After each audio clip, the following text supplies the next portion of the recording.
ये है ताज media group और आप देख रहे हैं ताज न्यूज, आईना सच का।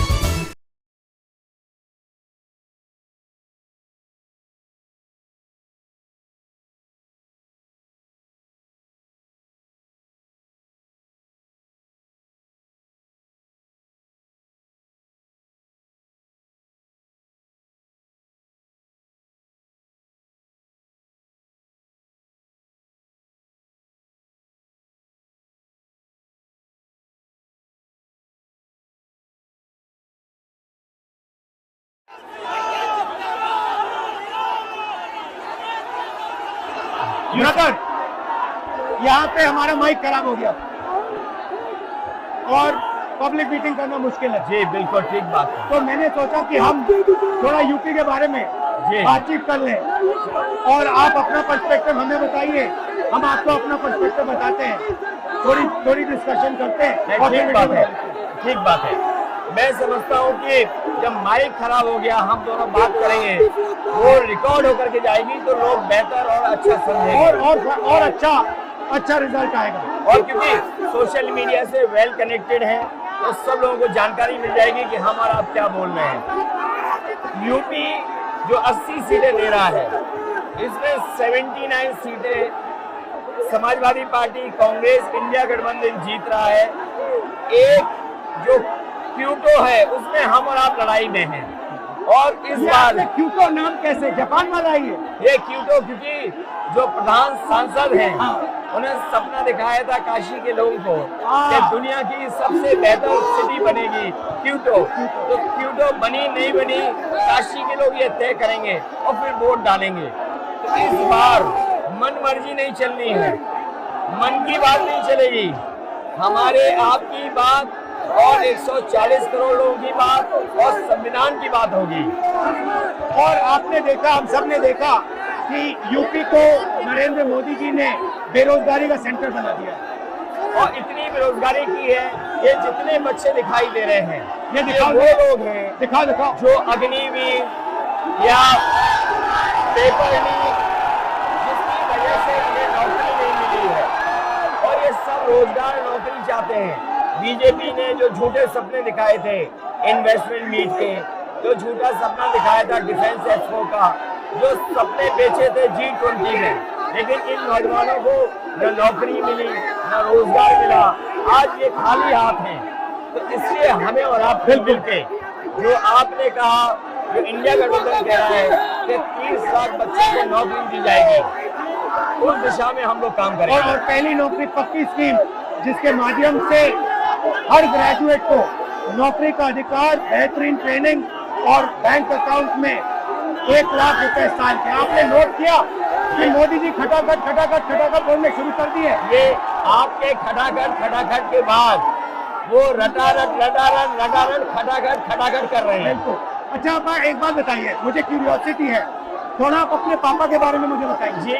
मुलायम सिंह यादव जी के बारे में बताइए। आपने उनसे क्या सीखा? नेताजी और उनके साथ के लोग बिल्कुल जमीनी राजनीति करते रहे। हालांकि नेताजी कुश्ती, पहलवान और गांव आप भी करते हो कुश्ती? नहीं, मैं कुश्ती नहीं कर पाया जीवन में, क्योंकि मैं मिलिट्री स्कूल में चला गया तो कुश्ती नहीं कर पाया। लेकिन नेताजी इसीलिए धरती पुत्र बोले गए कि वो जमीन की बात को समझते थे। धरती पर जो लोग हैं उनकी क्या भावना है उसको लेकर के वो आगे बढ़ाना चाहते थे। और आपका इस क्षेत्र से और इस शहर से आज का लगाव नहीं है, न जाने कितने सालों पुराना लगाव है। जो इमोशनल कनेक्ट आपका इस शहर और शहर से है वो शायद और किसी राजनीतिक परिवार का नहीं होगा। तो नेताजी से उनका हार्डवर्क और अपने लक्ष्य के लिए लगातार काम करते रहना, जो गैर बराबरी की लड़ाई डॉक्टर राम मनोहर लोहिया यहीं लड़े थे। हालांकि हमारी आपकी विचारधारा की यहाँ टकराव रहा, लेकिन हमारे व्यक्तिगत या जो सिद्धांत में कभी समझौता नहीं हुआ। सिद्धांत को लेकर के हमने आपके साथ खड़े हुए और कई बार खड़े हुए, और आपकी भी पार्टी सिद्धांत से बहुत करीब रही समाजवादियों के। बट मुझे लगता है कि अब एक नई तरीके की पार्टनरशिप बन रही है। क्योंकि जो इस बार हमारा कोऑपरेशन है, शायद पहले ऐसा कोऑपरेशन नहीं हुआ। मतलब बिल्कुल सब जुड़ गए। सबसे अच्छा ये है कि जितना उन्होंने कहा 2 लड़कों की जोड़ी, उतना युवा आपसे, हमसे, इंडिया गठबंधन से और जुड़ गया। तो ये नेचुरल अलायंस है, और नेचुरल अलायंस इसलिए लोग महसूस कर रहे हैं कि वो चाहते हैं कि नौकरी और रोजगार मिले, नौकरी और रोजगार मिले। तो ये बड़ी भावना है कि हमसे, आपसे ये यूथ कनेक्ट कर रहा है। सबसे बड़ी बात, महंगाई की चोट सबसे ज्यादा इन लड़कों को लगती है। हमारी थिंकिंग है और आपकी भी है कि ये जो 22-25 लोगों को नरेंद्र मोदी जी ने पूरा का पूरा धन पकड़ा है, उसको ठीक करने के लिए जो हमारे युवा हैं, माताएं बहनें हैं, उनको डायरेक्ट बैंक अकाउंट में पैसा देना। देखिए, ये जो लोगों के पास पैसा पहुंचने से जो अर्थव्यवस्था को लाभ मिलेगा, मैं समझता हूँ इनका भाग्य भी बनेगा और देश की अर्थव्यवस्था ही बेहतर होगी। ये जरूरी स्कीम है कि इनके अकाउंट में पैसा पहुंचे, जिससे थोड़ा बहुत जीवन स्तर इनका भी अच्छा हो। नरेंद्र मोदी जी डिबेट से क्यों डरते हैं? क्योंकि वो सच का सामना नहीं करना चाहते। पूरा उनका झूठ का गुब्बारा है। वो बीजेपी और बीजेपी के लोग मन मर्जी से चलते हैं, अपनी मर्जी से चलते हैं, और उनको लगता है कि डिस्कशन की कोई जरूरत नहीं है, क्योंकि वो सब कुछ जानते हैं। डेमोक्रेसी में जितना डिस्कशन होगा, जितने विचार एक दूसरे को हम सुनेंगे और एक दूसरे पे भरोसा करेंगे, उतना हमारा लोकतंत्र मजबूत होगा। ये बीजेपी के लोगों ने न केवल हमारी जान को खतरा पैदा किया है, बल्कि लोकतंत्र को भी और संविधान को भी खतरा पैदा कर रहे हैं।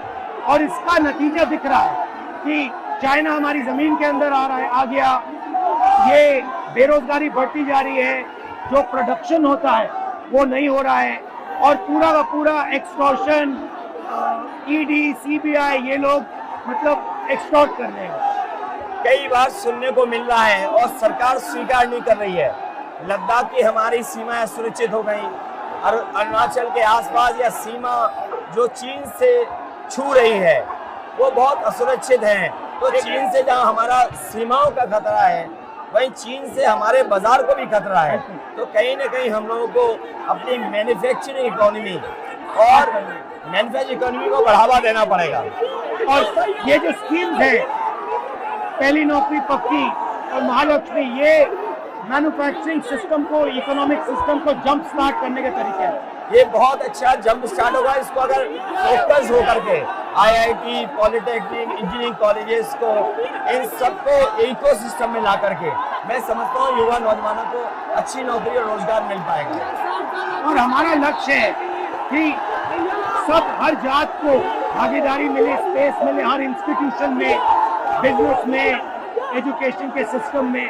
तो वो हमारा, हम दोनों का लक्ष्य है। बिल्कुल। और क्योंकि जो बात सभी दल कहते थे, आज इंडिया गठबंधन कांग्रेस भी कह रही है कि सामाजिक न्याय जरूरी है, जाति जनगणना जरूरी है। देश के लिए ये बड़ी चीज है।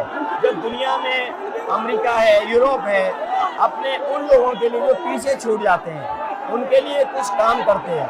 तो हमारा जो देश जाति के आधार पर पिछड़ा है, तो इसको आगे बढ़ाने के लिए ये बड़ी भूमिका होगी इस बार। बहुत अच्छा लगा, अच्छी बहुत मीटिंग, अच्छा रहा, बहुत अच्छी मीटिंग है। मुझे लगता है कि ये यूनिक मीटिंग है क्या?